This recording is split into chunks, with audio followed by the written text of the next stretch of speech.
Olá, estudantes do 7º ano. Neste vídeo vamos falar sobre poesia.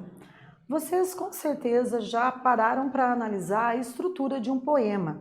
Já perceberam que o texto em poesia é diferente do texto em prosa, porque no texto em prosa a gente pode escrever até o final da linha. Se estivermos escrevendo à mão numa folha de caderno, podemos escrever até a margem.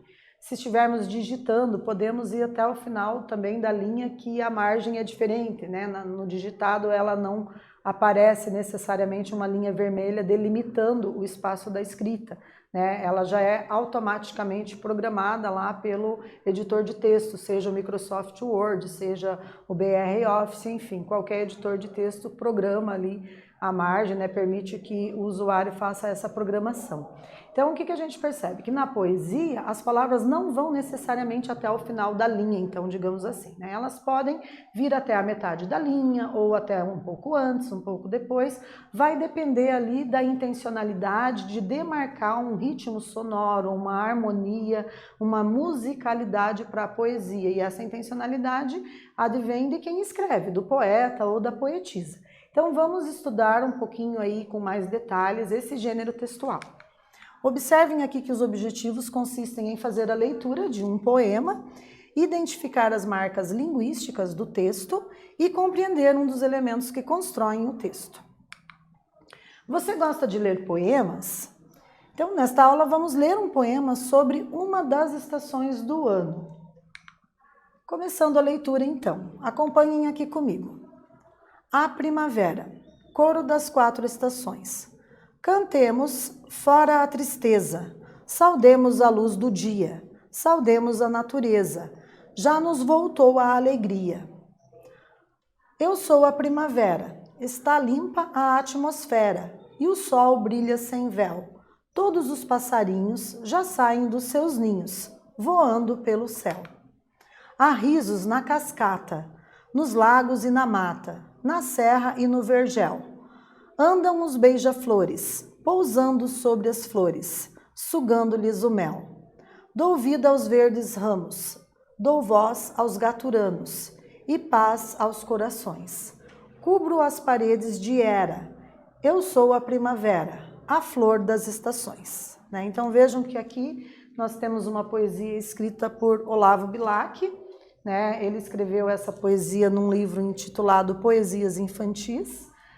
Olavo Bilac é um poeta que se destacou principalmente numa escola literária que nós chamamos de parnasianismo, e o parnasianismo é bem marcado pela presença de poesias com rima, metrificação, ritmo, sonoridade. Todas as poesias seguem ali uma formatação, os elementos composicionais rigorosamente são seguidos para que a poesia se enquadre dentro das características do parnasianismo. Continuemos então. Cantemos fora a tristeza, saudemos a luz do dia, saudemos a natureza, já nos voltou a alegria. Então observem que aqui nós temos 4 versos, O primeiro verso termina na palavra tristeza e o último verso termina na palavra alegria. Quando a gente vai fazer a verificação das rimas nessa poesia, a gente percebe que tristeza vai rimar com natureza e dia vai rimar com alegria. Então existe aqui o que nós chamamos de rimas alternadas, Elas se alternam.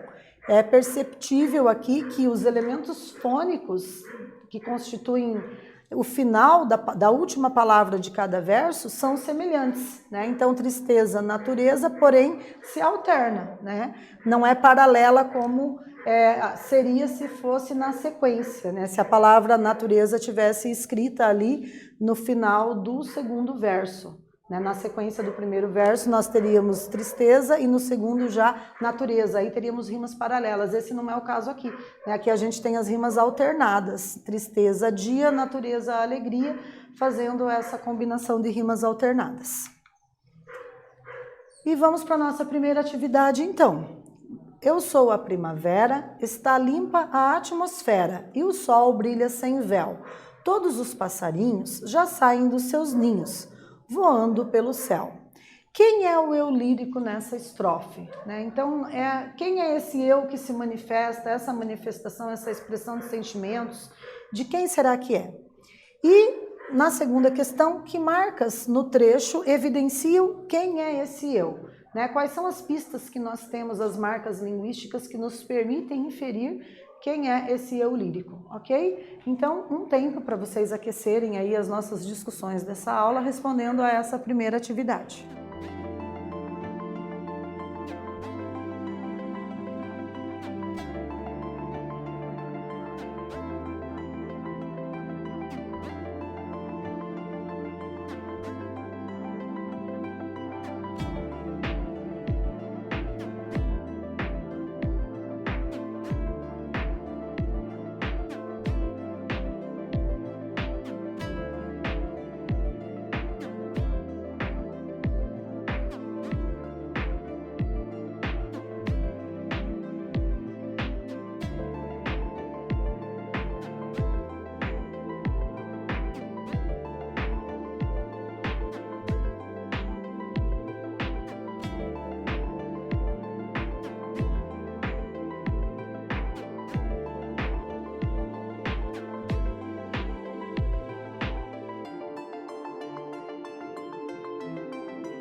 E aí, vamos ver como ficou a nossa sugestão de resposta para vocês?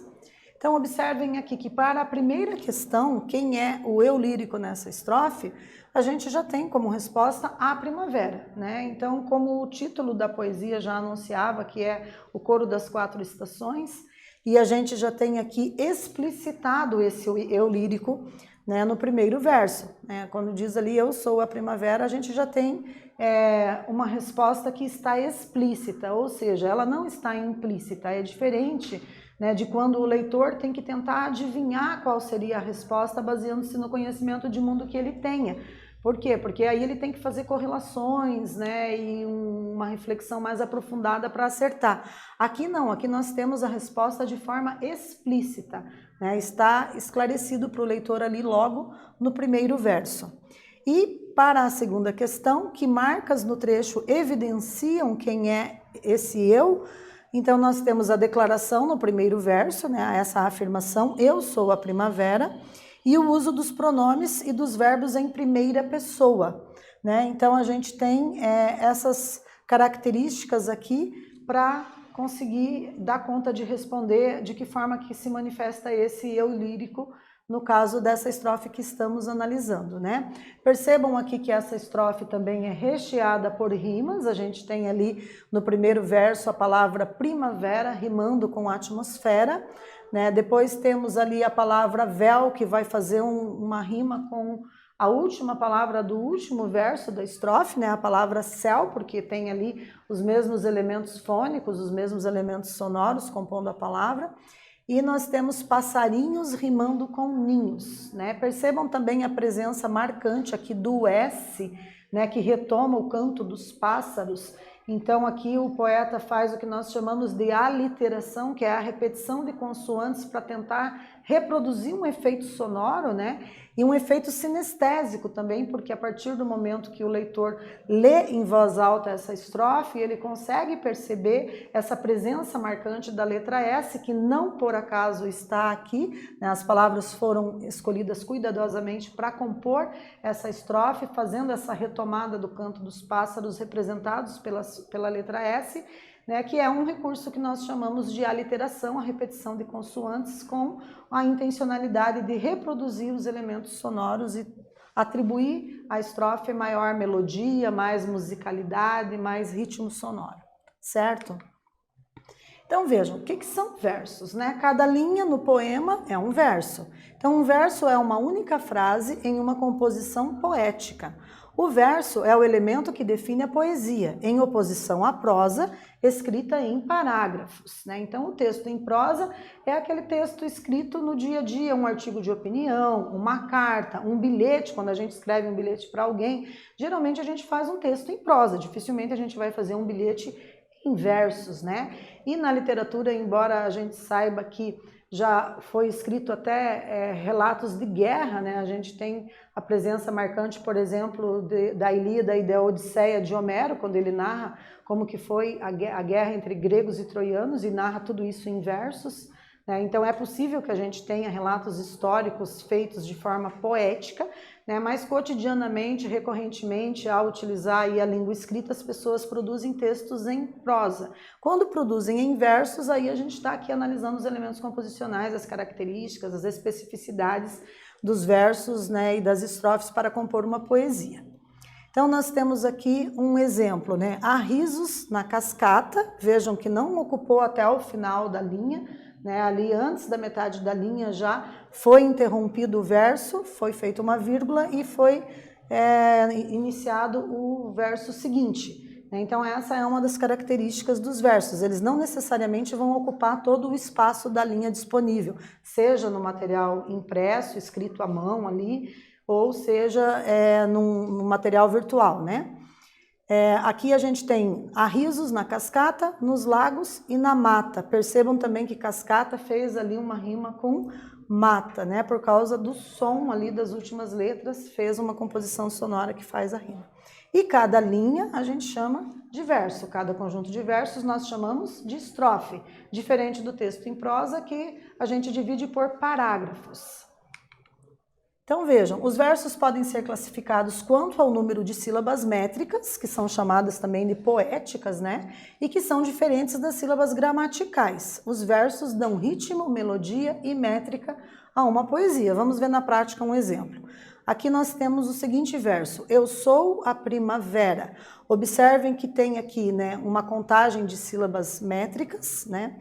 E a gente conta até a penúltima sílaba tônica, nesse caso aqui. Por quê? Porque a palavra primavera, o vé é a sílaba tônica, é a sílaba mais intensa dessa palavra, né? Nós dizemos que a palavra primavera é uma paroxítona, porque a penúltima sílaba é a tônica. Nesse caso, eu não conto por A, que seria a última sílaba, eu conto só até vé, né? Que é ali onde se forma a sonoridade maior, aquilo que a gente chama de sílaba tônica na palavra. Então, ao fazer contagem de sílaba métrica, a gente considera até a última sílaba tônica. Vamos ver se isso fica mais claro no verso seguinte.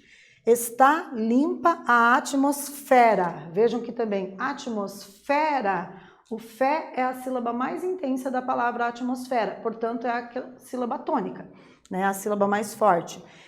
Temos também que a palavra atmosfera é considerada uma paroxítona, porque a penúltima sílaba é a tônica. Percebam aqui também uma curiosidade com relação às vogais, né?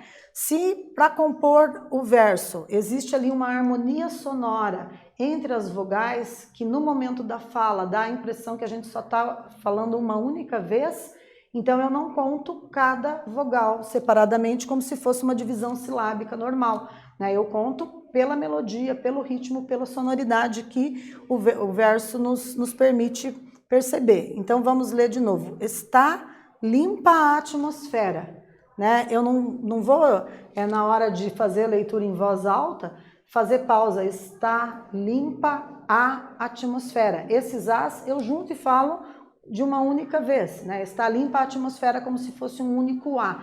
Por conta disso, na hora de fazer contagem de sílaba métrica, percebam ali que tem uma setinha, eu uno esses três As ali, o A que encerra a palavra limpa, o A na sequência, né, que é ali apenas um artigo definido, feminino, diante de um substantivo feminino, e o A de atmosfera. Então, essa harmonia sonora se perfaz num único som, e aí eu também conto como sendo uma única sílaba métrica.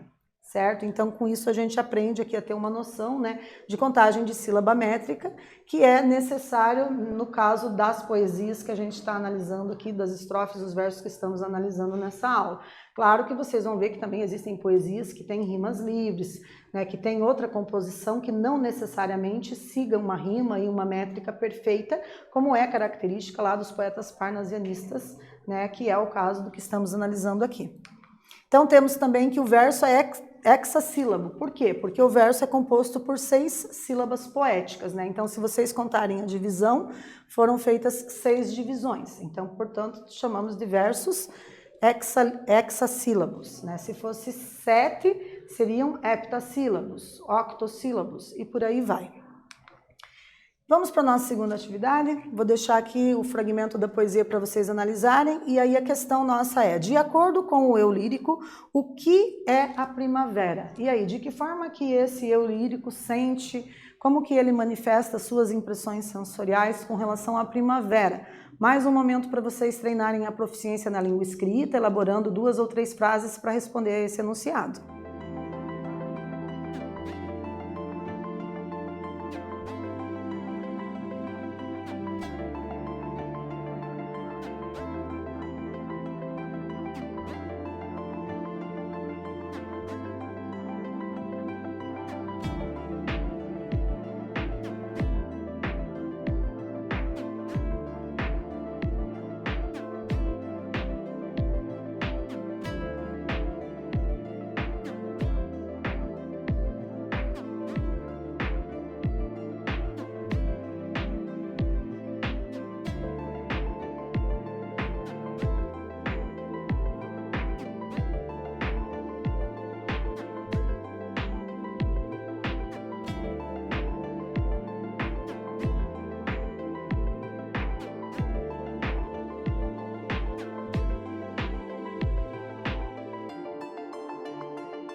Retornando, pessoal, então a nossa sugestão de resposta ficou a seguinte: a primavera é a flor das estações, né? Olha que aqui nós temos uma metáfora, né? É uma figura de linguagem que atribui aqui um sentimento relacionado à primavera, né? E nós não temos o elemento comparativo como para dizer a primavera é como a flor das estações, que aí seria uma comparação. Não, está afirmando a primavera é a flor das estações, então isso é uma metáfora. Muito bem, então nesta aula nós lemos um poema, identificamos as marcas linguísticas do texto e compreendemos um dos elementos que o constrói. Agradeço a participação, parabéns por estarem aí nos prestigiando, vocês são muito especiais e até breve.